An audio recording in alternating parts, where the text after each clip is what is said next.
In Europe's Middle Ages, feudalism dominated society. Hierarchies of loyalty and land ownership shaped the lives of kings, lords, knights, and peasants alike. Today, we will explore the system that shaped medieval Europe for centuries, whose echoes still remain until this very day.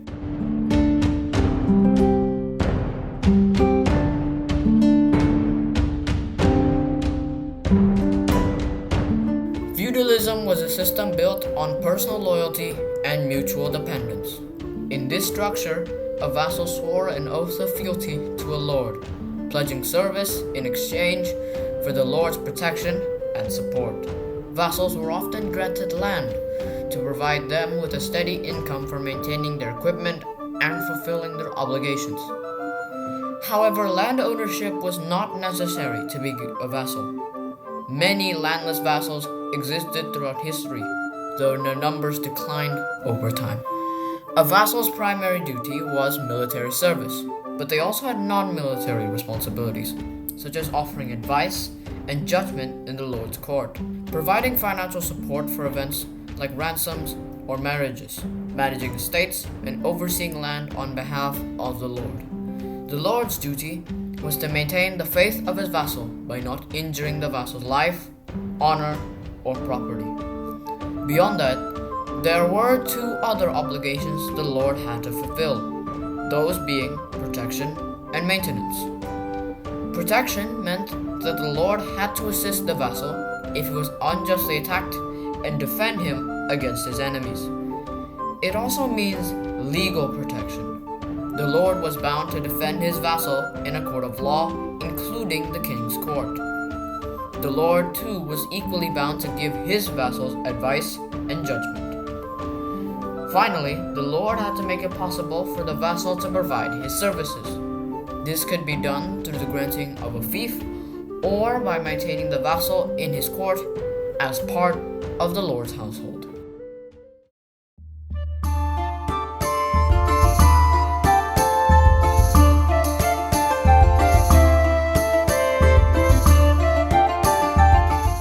To be a vassal, there was first a process which had to be done. The process of vassalage began with a gesture, where the future vassal placed his joined hands between those of his lord, followed by an oath of fealty.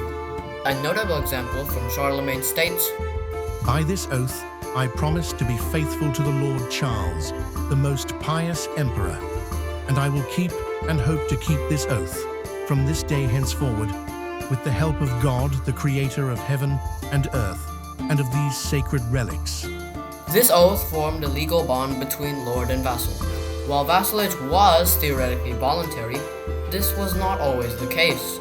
Charlemagne outlined extreme cases where a vassal could renounce his lord, including attempting to kill or strike him, violating his wife or daughter, depriving him of patrimony, or forcing him into serfdom. However, beyond these extreme cases, vassalage lasts until one or the other dies. From there, their successors can renew it. Beyond the process of vassalization, there was also a ritual for the granting and renunciation of a fief. The granting is known as investiture. The rite of investiture was done by the handing over of an object which represented an action. The Lord would hold on to objects like a scepter, wand, ring, knife, glove, etc. These objects were used to symbolize the act of concession. If the object was a cheap one, like a knife, it would be broken at the end of the ceremony. The vassal would hold on to a piece of earth, such as cornstalk, dirt, or it could be banners. By the ceremony of investiture, the vassal acquired a right to the fief, and this right was legally protected from invasion. The process of renunciation was similar to the process of investiture. The vassal would formally deprive himself of the fief between the hands of the lord. The vassal would hand over to the lord an object symbolizing the fief itself. Usually, they would use the same object as they did during the original investiture.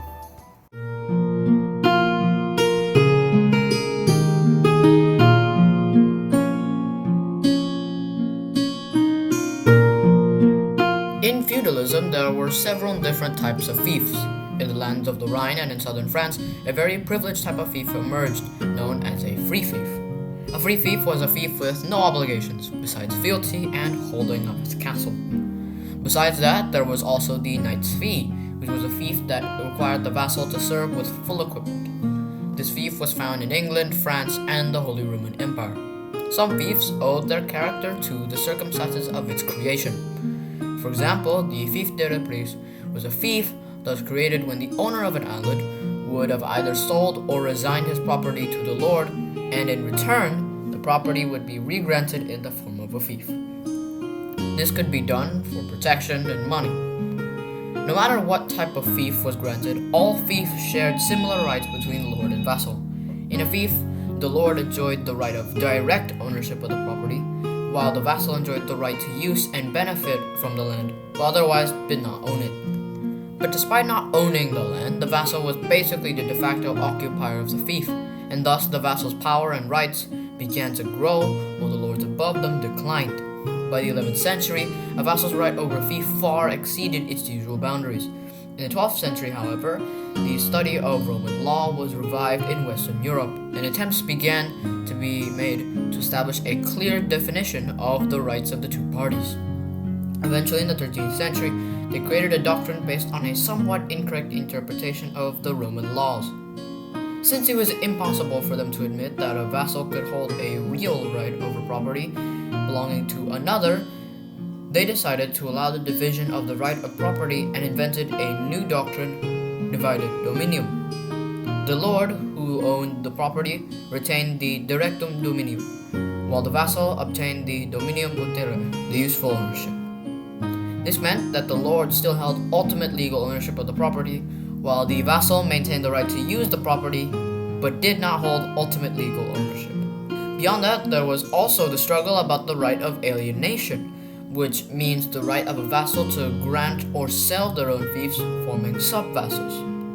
This practice was known as sub-infeudation, and though they were originally banned during the early Middle Ages, nonetheless cases of gifting and selling of a fief began to appear in France as early as the 10th century, and spread to Germany and England by the 11th. This system was originally only allowed with the lord's permission in the 9th century, but by the 11th, it seems that vassals were able to do this freely, except in England, where by the 13th century, the Statute of Quia Emptores would abolish the right of alienation, and vassals could only sell or grant their lands through substitution, meaning the receiver would replace him rather than being a vassal to him.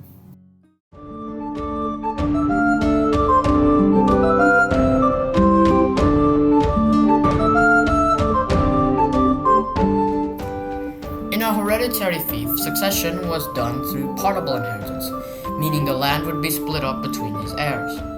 However, this was heavily against the lord's interests, as having more split up vassals could hinder their abilities to provide the services required. So succession was usually done through the eldest inherits, or primogeniture, or sometimes youngest inherits, also known as ultimogeniture. Along with that, there was also a type of payment when one inherits a fief, similar to a modern-day inheritance tax, known as a relivium or reliefs. Reliefs were a type of payment done for the lord's recognition of their succession. The sum was fixed by the lord or was decided from negotiations between the two parties. However, he must also do various ceremonies, such as investiture and more in a span of time, in order to gain the fief. If not, the fief would return to the lord. Sometimes a fief could be succeeded by a minor. Various methods arose as children were unable to provide the services required. The solution was to appoint a regent to act on behalf of the young heir. These regents would rule over the fief on the condition that he provide the maintenance and education of the young heir. Once he came of age, he naturally took over as a ruler. Another system was known as the bail from the Paris region. The same system can also be found in parts of Germany, where the closest relative becomes the ruler on the condition of providing maintenance and education of the young heir. If a woman became heir to a fief, the services due could also be hampered because of medieval norms, which excluded women from doing military service, a key part of feudalism. Female rulers too were often deemed as illegitimate and not fit to rule according to medieval standards. Thus, a male representative would do it for her. If she was married, then the representative would be your husband.